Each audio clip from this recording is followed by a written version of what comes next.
আসসালামু আলাইকুম দর্শক, কেমন আছেন সবাই? আজকে আরো একটি দারুণ মজাদার রেসিপি নিয়ে চলে এলাম। এটা খুবই স্বাস্থ্যসম্মত একটা রেসিপি আর খেতে তো দারুণ মজা। যারা ডায়েট করছেন তারাও এই রেসিপিটা ফলো করে আপনাদের লাঞ্চ কিংবা ডিনারে এই মেনুটা অ্যাড করতে পারেন।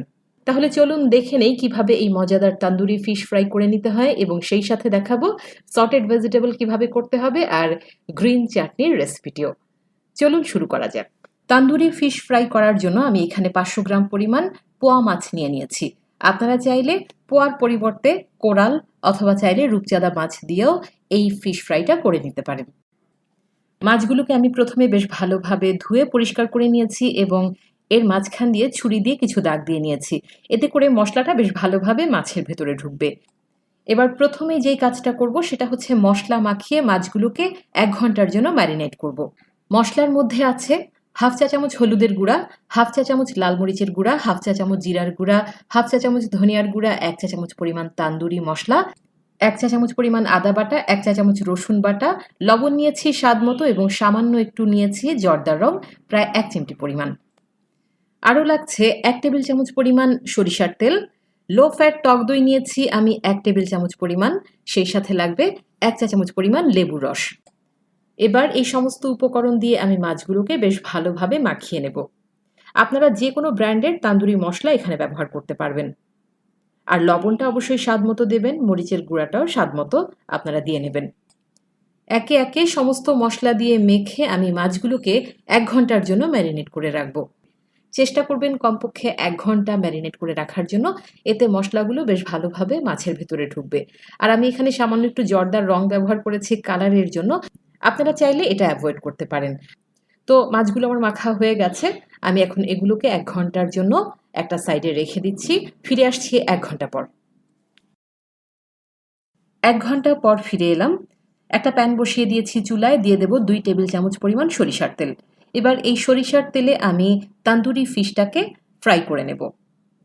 তেলটা যখন গরম হয়ে এলো আমি এই ফিশগুলো একে একে তেলের মধ্যে ছেড়ে দিলাম এবং একটা সাইড খুব ভালোভাবে হয়ে যাওয়ার পর সাবধানে আমি এগুলোকে উল্টে দেব। আপনারা চেষ্টা করবেন ননস্টিক ফ্রাই প্যানে মাছগুলোকে ভেজে নেওয়ার জন্য, কারণ অনেক সময় অ্যালুমিনিয়াম বা দস্তার কড়াইতে ভাজতে গেলে দেখা যায় মাছগুলো ভেঙে যেতে পারে, যেটা আমার ক্ষেত্রে হয়েছিল। সেজন্যই আমি ননস্টিক ফ্রাই প্যানে এই মাছগুলোকে ভেজে নিচ্ছি। আপনারাও চেষ্টা করবেন ননস্টিক ফ্রাই প্যানে মাছগুলোকে ভেজে নিতে। যখন একটা সাইড বেশ ভালোভাবে হয়ে যাবে, প্রায় 5 থেকে 7 মিনিট পর আমরা এগুলোকে উল্টে দেব। চুলার জাল মাঝারি অবস্থায় রেখে আমরা মাছগুলোকে ভেজে নেব। মাছগুলো হতে কিন্তু বেশি সময় লাগবে না, 10 থেকে 15 মিনিটের মধ্যেই দেখতে পাবেন যে মাছগুলো খুব সুন্দরভাবে ভাজা হয়ে গেছে। মাছগুলো যখন ভাজা হয়ে গেল বেশ ভালোভাবে, তখন আমি এগুলোকে উঠিয়ে একটা প্লেটে নিয়ে নিচ্ছি। তান্দুরি ফিশের সাথে কিন্তু সটেড ভেজিটেবলটা খেতে খুবই ভালো লাগে। সেজন্য আজকে খুবই সহজভাবে আপনাদের সাথে সটেড ভেজিটেবলের একটা রেসিপি আমি শেয়ার করছি, আসলে আমি যেভাবে বাসায় করে থাকি। আমি ভেজিটেবলের মধ্যে নিয়েছি কিছু ব্রকলি, গাজর আর ক্যাপসিকাম। আমার বাসায় এই ভেজিটেবলগুলোই ছিল আজকে, সেজন্য আমি এগুলো দিয়েই করছি। আপনাদের কাছে যেই ভেজিটেবলই থাকে সেটা দিয়েই আপনারা করে নিতে পারেন। আপনারা এখানে চাইলে ফুলকপি, ফ্রেঞ্চ বিন, বেবি কর্ন যেটা ইচ্ছা অ্যাড করতে পারেন। আপনারা দেখতে পাচ্ছেন আমি চুলায় একটা হাঁড়ি বসিয়ে দিয়েছি প্রায় 2 কাপ পরিমাণ পানি দিয়ে। পানিটা যখন ফুটতে শুরু করলো আমি ক্যাপসিকাম বাদে অন্য সবজিগুলোকে 3 মিনিটের জন্য সেদ্ধ করে নেব। 3 মিনিটের বেশি করতে যাবে না, তাহলে কিন্তু সবজিগুলো নরম হয়ে যাবে, তখন আর খেতে ভালো লাগবে না। সবজিগুলো 3 মিনিট পর আমি ছেঁকে নিলাম। এবার আমি এগুলোকে সামান্য একটু তেলে সটে করে নেব। চুলায় একটা হাঁড়ি বসিয়ে দিয়েছি, দিয়ে দিচ্ছি 1 টেবিল চামচ পরিমাণ সয়াবিন তেল। আপনারা চাইলে সয়াবিন তেলের পরিবর্তে অলিভ অয়েলটাও ব্যবহার করতে পারেন।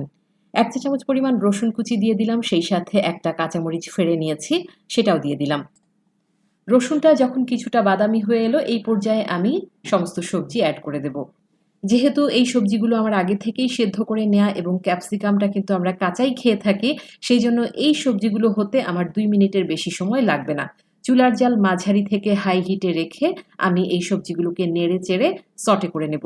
আর মশলার মধ্যে দিয়ে দেব চিমটি পরিমাণ কালো গোলমরিচের গুঁড়া, চিমটি পরিমাণ লবণ এবং সেই সাথে দেব 1 চা চামচ পরিমাণ সয়া সস।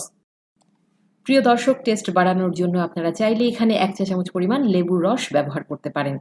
তৈরি হয়ে গেল সটেড ভেজিটেবল, এটাকে আমি একটা প্লেটে উঠিয়ে নিচ্ছি।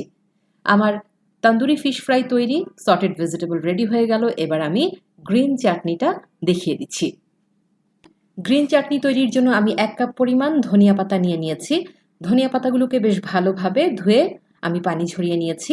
একটা ব্লেন্ডারের জারে দিয়ে দিলাম। সেই সাথে দিচ্ছি 1/2 কাপ পরিমাণ পুদিনা পাতা। দিয়ে দিচ্ছি 2 কোয়া রসুন কুচি করে নেওয়া এবং সেই সাথে 1/2 ইঞ্চি পরিমাণ আদা কুচি করে নিয়েছি। একটা কাঁচামরিচ আমি ছোট টুকরো করে দিয়ে দিলাম। মশলার মধ্যে দিচ্ছি 1/2 চা চামচ টালা জিরার গুঁড়া, 1/2 চা চামচ চাট মশলা এবং 1/2 চা চামচ পরিমাণ বিট লবণ। 1 চা চামচ পরিমাণ দিয়ে দিচ্ছি লেবুর রস আর সামান্য একটু পানি দিয়ে আমি এটাকে ব্লেন্ড করে নিচ্ছি। এই গ্রিন চাটনিটা অত্যন্ত সুস্বাদু হয়ে থাকে। তান্দুরি ফিশ বা তান্দুরি চিকেনের সাথে এই গ্রিন চাটনি কিন্তু অসাধারণ একটা কম্বিনেশন। আমি এই সমস্ত উপকরণ একসাথে ব্লেন্ড করে নিয়েছি। তৈরি হয়ে গেল আমার গ্রিন চাটনি। এবার আমি এখানে স্বাদমতো লবণ দিয়ে দেব। লবণ দিয়ে আরও একবার ব্লেন্ড করে নিয়ে আমি এটাকে একটা সার্ভিং ডিশে নিয়ে নিলাম। এবার এই গ্রিন চাটনি থেকে আমি 2 টেবিল চামচ পরিমাণ গ্রিন চাটনি যদি 1/4 কাপ পরিমাণ টক দইয়ের মধ্যে মিশিয়ে দেই, তাহলে এটা হয়ে যাবে আরেকটা ভিন্ন স্বাদের গ্রিন চাটনি। প্রিয় দর্শক, এই 2টা চাটনি কিন্তু খেতে অসাধারণ, আপনারা ট্রাই করে দেখতে পারেন। তাহলে তৈরি হয়ে গেল আমার tandoori fish fry with sauteed vegetable and green chutney. আজ তাহলে এই পর্যন্তই। পরবর্তীতে নতুন কোনো রেসিপি নিয়ে আপনাদের সামনে হাজির হয়ে যাব। সবাই ভালো থাকুন, সুস্থ থাকুন। আল্লাহ হাফেজ।